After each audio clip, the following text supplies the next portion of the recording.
Semana Santa at darating na summer vacation. Oo naman, syempre. Syempre, bukod sa mapayapa at ligtas nating paggunita ng Semana Santa, ayan, malalaman rin natin ngayong umaga ang mga paghahandang ginagawa ng ating Laguna Provincial Risk Reduction and Management Office. Kasama na po natin ngayon live on air ang ating panauhin si Mr. Aldwin.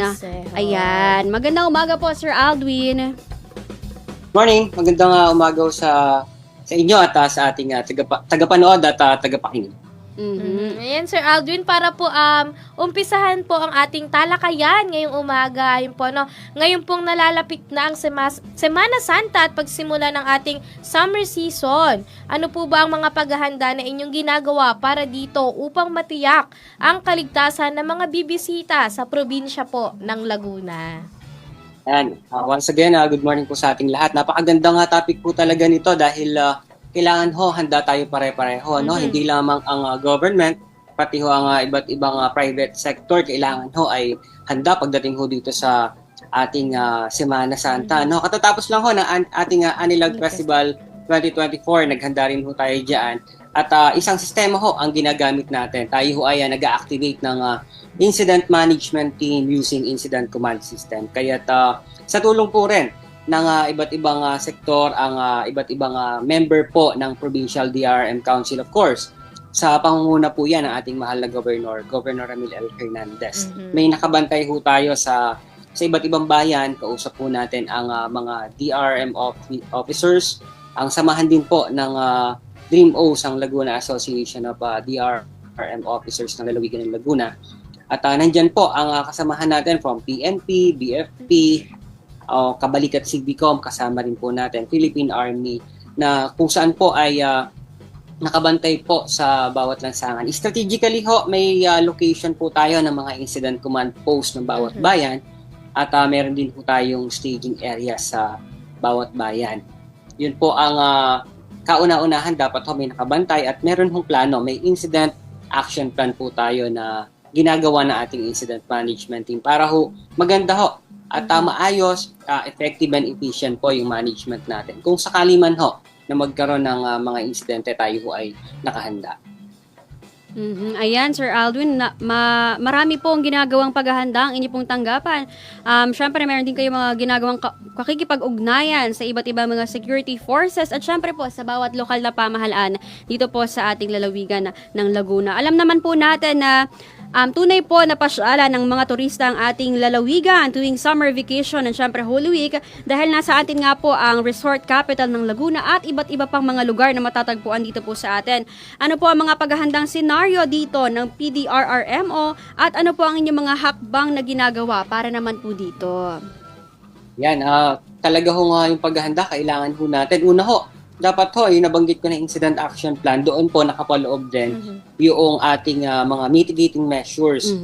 Ina-expect natin yung dagsa talaga ng mga biyahero, mga bisita, mga pupunta po sa mga resorts at iba't ibang pasyalan dito sa lalawigan ng Laguna. Kaya yung contingency plan po, naka-ready yan. Meron tayong action na gagawin kung magkaroon po ng incident within an incident or dun sa event, meron tayong plano na nakalagay. Kaya yung pakikipag-ugnayan talaga sa iba't ibang sektor na nabanggit natin, nakahanda yan sila. Tinitignan natin ano ba yung mga capacity, ano yung maitutulong namin sa kanila, ano yung itutulong naman ng iba't ibang sektor sa pamahalaang panlalawigan at pamahalaang bayan po dito sa lalawigan ng Laguna. Including po, yung mga karatig probinsya natin, connected tayo sa kanila. May mga contact numbers po tayo na hawak at binibigay din natin yung contact numbers natin, yung hotline natin para kung sakali na kailanganin, meron tayong maipoprovide agad na resources.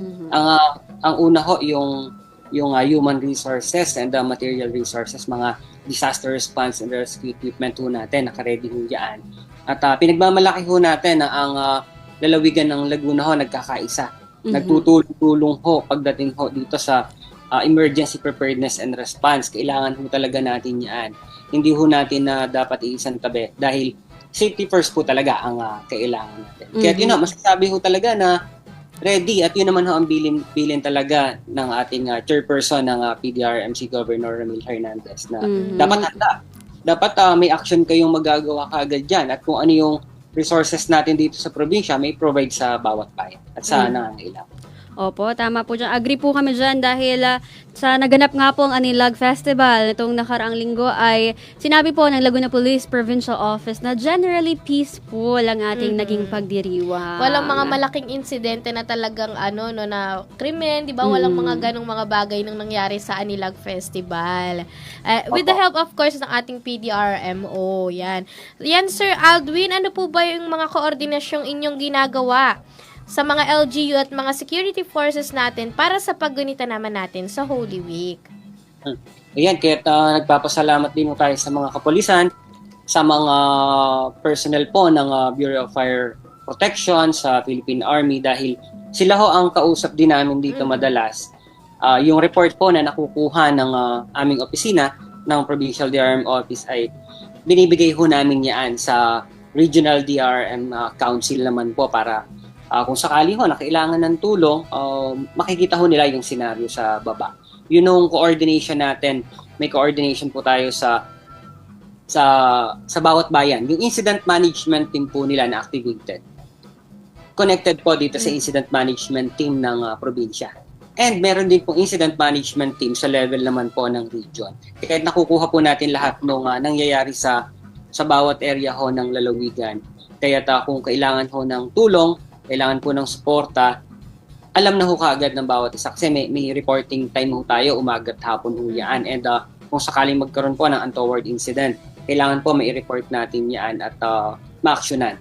Yun po yung level of coordination. Of course, nandiyan po ang Emergency Operations Center kung saan magpo-provide po ng tulong din sa incident management team. At nakakatuwa ho ng ating mahal na governor, si Gov. Ramil po, umattend po yan ng executive course ng Incident Command System. Kaya alam ho niya ano yung takbo ng opisina at ng bawat bayan pagdating po sa hindi inaasahang pangyayari at paghahanda ho dito sa Semana Santa, dito sa summer vacation. Sir Aldwin, ayan, with all the coordination and of course collaboration with LGUs and security forces, bilang frontline din po kayo para po sa pagsiguro ng peace and order sa ating lalawigan at syempre sa risk management nga po, may mga bilang na po ba tayo ng mga turista na inaasahan po magtutungo sa ating lalawigan para po sa darating na Holy Week at syempre po Sumbac 2024? Pagdating ho sa bilang ay hindi ho natin matukoy yan ho. Pero ibase ho natin doon sa mga nakaraang taon siguro ho kung pagbabasihan po yung kasi daanan talaga ho itong lalawigan ng Laguna magagaling po dito sa part ng Region 5 papunta po dito sa norte ay daanan ho talaga kaya siguro ho kung sa part ko sa estimate siguro more or less 80,000 po yan yung nagta-travel mahigit pa siguro ho kung buong maghapon magdamag po yan yun ho yung dami ng tao na kinakailangan po maging handa at kami rin ho maging handa doon sa mga kapatid natin, mga kababayan natin na galing po ng iba't ibang lugar bukod po ho dito sa lalawigan ng Laguna. Yan, napakadami talagang na bibisita dito sa ating lalawigan bilang sabi nga ni Sir ay daanan ito. Ayan Sir, maiba tayo na sa Lunes po nabanggit natin kanina ay muli nating isasagawa ang nationwide simultaneous earthquake drill. Ano po ba yung inyong mga paalala sa mga school, sa mga pribadong kumpanya at mga ahensya po ng pamahalaan at sa ating mga kababayan tungkol po dito?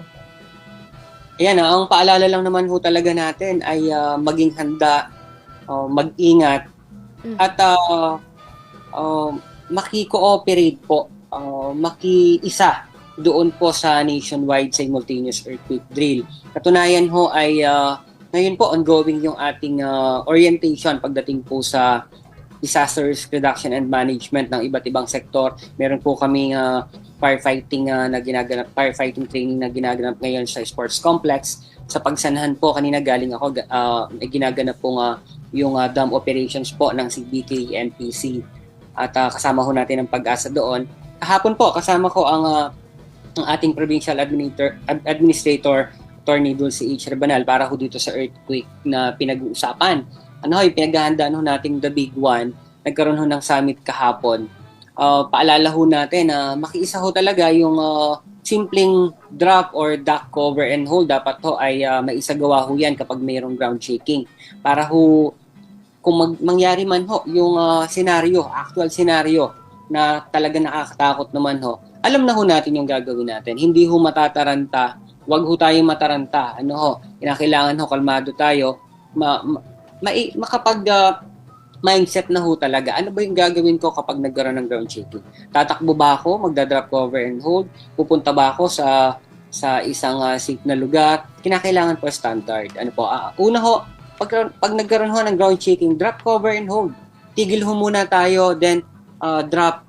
Hawakan ho natin yung pinagtataguan natin. Or kung wala naman, nandun ho tayo nakatigil. Kasi kung tayo ho ay tatakbo or maglalakad, may hilo ho tayo, baka yun po ang maging sanhi ng disgrasya. Kinakailangan po lagi safety first.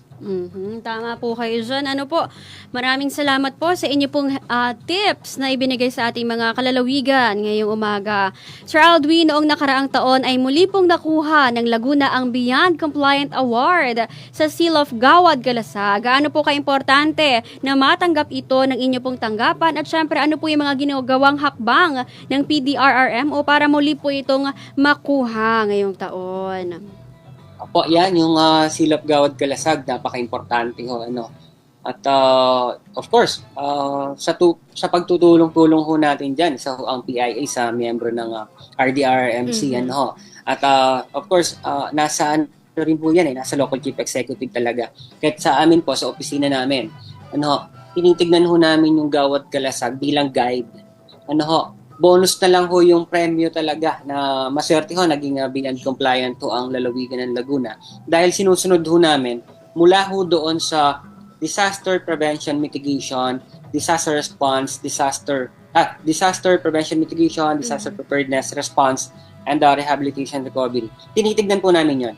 Ano-ano ba yung mga kailangan nating gawin? Kailangan nating establish, kailangan nating ibigay na information sa mga kababayan natin. Nagiging guide ho namin yan. Kaya malakas ho ang loob ko na sabihin na ma-maintain ho namin yung beyond compliant. Hindi lamang po para makapag-comply, kundi lalampasan ho namin yung nasa listahan dahil yung trabaho po namin kahit sabihin natin na talagang buwis buhay, mahirap, walang bakasyon, nag-enjoy ho kami na makatulong. At yan po ay of course nakikita ho namin na huwaran ng ating mahal na Governor Ramil Hernandez. With that being said, sir, ano po ba yung mga direktiba at paalala sa inyo ng ating mahal na Gobernador Ramil Hernandez para po sa inyong opisina? Napaka-hands-on po niyan si Gov. Ramil. Nagpa-follow up po talaga yan.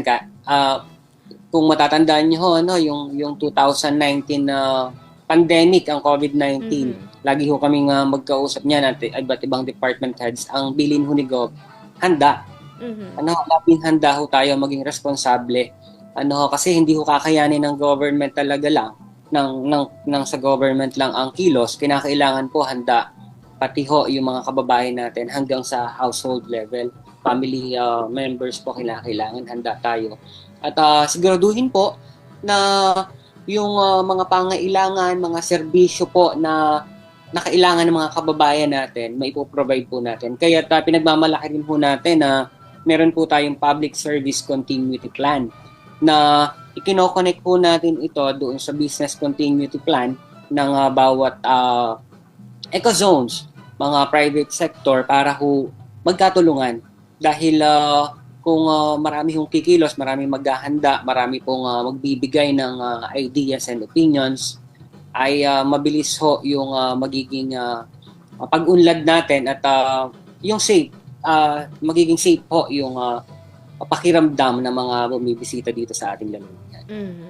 Ayan. Kaya naman Sir Aldwin, ayan, syempre hangad po rin namin ang kaligtasan po ng inyong bawat mga kawani. Syempre kayo din po para po sa lahat ng misyon at syempre po mga sitwasyon na inyo pong nire-respondihan dito po sa ating lalawigan. Kaya naman, Sir Aldwin, meron po ba kayo mga hotline numbers para po sa mga nais po or para po sa publiko na pwede po nilang matawagan sa panahon po ng pangangailangan? Ayan, maraming salamat po nabanggit niyo yung contact number. Ano po ang aming contact number po, mayroong hotline number po ang Lalawigan ng Laguna. Ang number po nito ay #Laguna or #524-862. Ulitin ko po, #Laguna lamang po. Ito ay #524-862. #524-862. #Laguna po. At yan po, may operator po na magkoconnect kaagad sa inyo, lalo na kung emergency. Ayan, #Laguna, #524-862. Ayan, maraming salamat po, sir. Ayan, matanong lang din po namin, no, siguro second to the last question. Ngayong taon po ba, ano pa po yung mga pwedeng abangang programa at inisyatibo ng Laguna PDRRMO? Maraming salamat ho ulit. Ngayon po, March ay National Fire Prevention Month. Ngayon ho, yung July naman, ito ho ay National Disaster Resilience Month. Ano po, pagdiriwang ho doon yung pagiging resilient ng bawat community, bawat bayan, bawat LGU ho. Magkakaroon ho ng Rescue Olympics. Magsasama-sama ho ang bawat Dream O's. Magkakaroon ho kami ng simultaneous motorcade dito. Then bukod ho doon, monthly ho, mula ho noong January, napuno ho kaagad yung schedule natin sa iba't ibang trainings. Meron ho tayong incident command system, meron tayong standard first aid, basic life support, meron po tayong high angle rope rescue training. At ito ho ay ino-offer namin ng libre. Napakarami hong training, yung mga trainings na ho yan, sa bawat orientation, pinuprovide ko namin, pinapakita ho namin sa kanila. At kontakin lang ho kami, isang tawag at letter lamang ho yan, po-provide po namin yan sa mga kababayan natin. Libre ho yan, wala ho bayad dyan, para ho maging safe at masabi ho na handa tayo pare-pareho kapag dumating ho yung mga hazard na binabanggit ko, human-induced na natural hazard. Ayan, Sir Aldwin, as much as we like to have you po this morning, of course, syempre, marami rin po kayo mga gawain ngayong araw dahil nga po nalalapit na ang Holy Week at syempre ang Sumbak 2024 atin na rin po pinaghahandaan. Nais po namin hingin ang inyo po mga paalala at mensahe para po sa lahat ng ating mga taga-Lagunang, taga-lalawigan at syempre sa lahat po ng mga nanonood sa umagang ito. Yan na po, para ho sa mga kababayan natin, kinakailangan ho talaga ay handa tayo sa bawat pamilya, handa ho. Magta-travel ho, kung magta-travel, kinakailangan ho, ma-check ho natin ang sasakyan natin. Meron tayong tinatawag na blow baguettes, ma-check ang battery, tubig ng sasakyan, at iba't ibang part po ng sasakyan. Of course, yung sarili ho natin, dapat ho handa tayo. Huwag tayo magda-drive or aalis ng bahay nang tayo ay masama ang pakiramdam. Kailangan po siguraduhin na safe tayo para ho safe din yung pamilya natin. Handa rin ho natin yung ating bahay. Huwag ho mag-post sa Facebook. Laging sinasabi ho natin na huwag magpo-post na aalis ng bahay, pupunta sa ganitong lugar. Kailangan po safe. And yun pong mga hindi ho talaga dagsa rin ho. Yung pumupunta sa mga resorts, sa mga beach, dinadaanan ho, lalo na dito sa Calamba, meron po tayong mga hot springs diyan. Kailangan po ready. At iwasan ho natin na magkaroon ng dagdag na kapahamakan. May hazard, existing ho kasi yung mga hazard Kailangan ho handa tayo. Importante ho yung first aid kit. Mag-ready ho tayo ng first aid kit at of course, yung mga small things po na magagamit natin kung may mga hindi inaasahang pangyayari. Maging ready lang ho, maging handa at alamin ho yung contact numbers din ng mga bawat bayan yung pupuntahan natin. Yung battery ho ng cellphone, napaka-importante para makakonect tayo sa mga pamahalaan, probinsya or ito man ay municipal or barangay. Kinakailangan po handa tayo. Muli ho, maraming salamat sa inyo at alam ho namin na nandyan ho kayo na nakasuporta, naghahanda at asahan nyo ho ang Provincial Government of Laguna ang aming opisina, PDRMO at ang ating mahal na Governor Ramil Hernandez. At of course, ang buong suporta ho ng kanyang may bahay, Congresswoman Ruth Mariano Hernandez. Nandito ho para tumulong sa inyo. Muli ho, good morning and maraming salamat. Ayan, maraming salamat po, Sir Aldwin Sejo. Kaya naman sa ating mga kababayan, inyo pong napakinggan si Mr. Aldwin Sejo, ang Department Head ng Provincial Risk Reduction and Management Office. Maraming salamat po at asahan po ninyo ang buong suporta ng aming tanggapan sa lahat po ng inyong mga programa upang makapaghatid ng tama at napapanahong impormasyon sa lahat ng ating mga kababayan. Ayan, salamat rin po muli sa lahat ng impormasyon po na inyo pong ibinahagi para sa payapa at ligtas na paggunita sa Semana Santa at maging sa summer vacation sa ating lalawigan na tunay na dinarayo sa mga gantong pagkakataon at syempre panahon. Asahan po ninyo ang aming suporta mula sa PIA Laguna at PIA Calabarzon. Muli ayan, endorse lang natin ang first quarter nationwide simultaneous earthquake drill na gaganapin po sa March 25, 2024, 9 a.m. Ayan, at sa lahat po ng ating mga